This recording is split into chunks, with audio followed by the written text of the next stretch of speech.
In this video, we're doing a side-by-side spec comparison between the LG Stylo 5 and the new Moto G Stylus.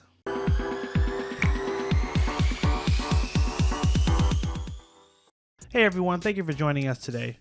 If you want to stay up to date on all the mobile technology coming out and learn cool tips, tricks, and hidden features, make sure you hit that subscribe button down below and tap the bell to turn on post notifications so you can be alerted every time we post new videos. Today we're going to be going over the big differences between these two phones, and we're going to leave links below in the description. If you see one of these phones that you like and you want to purchase, we'll have a link for you to get it as well.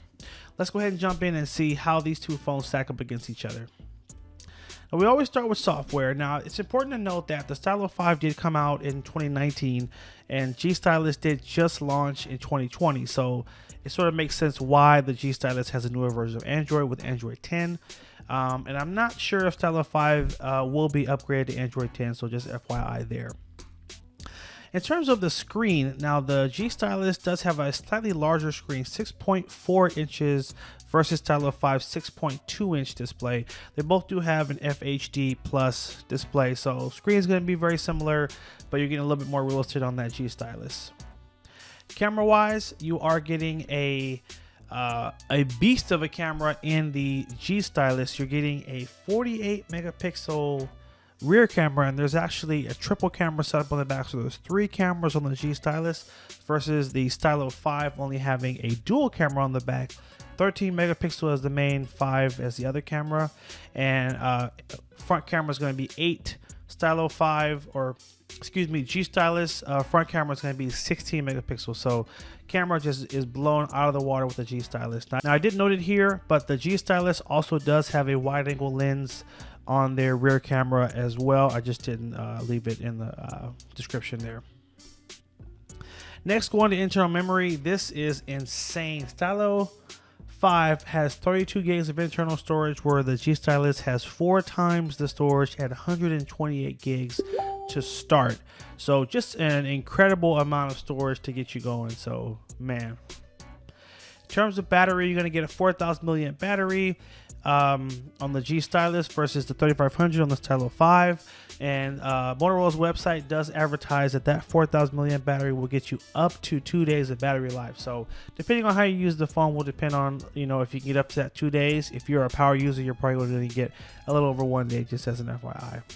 In terms of processor, you're getting a pretty standard processor on Stylo 5 with 3 gigs of RAM. Moto, you're getting a Qualcomm Snapdragon processor with 4 gigs of RAM, so extra RAM definitely just kicks them over. Weight, this is where Stylo 5 does kind of take it slightly lighter in the hand. So for those that are not into heavy phones, you may lean towards the Stylo 5 just because of the weight. So it does take that category.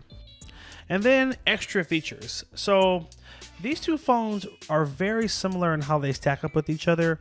Both are going to have a rear fingerprint scanner, facial recognition, their own versions of fast charging. Now, the G Stylus has Qualcomm Quick Charge. Stylo 5 has fast charging. Stylo 5 does have NFC, which is a standout feature that you're not going to find on the G Stylus, as an FYI there.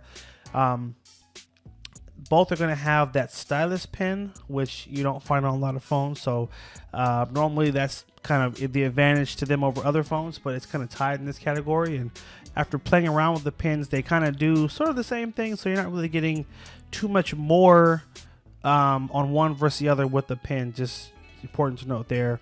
I think the big standout features here, especially with the Moto, are going to be a little bit of a larger screen, that triple camera setup, at 4 times the storage at 128 gigs versus the 32. So this is how these two phones stack up. We just wanted to show you a side-by-side comparison. A lot of people are trying to decide, should they be upgrading this year, or is their Stylo 5 fine?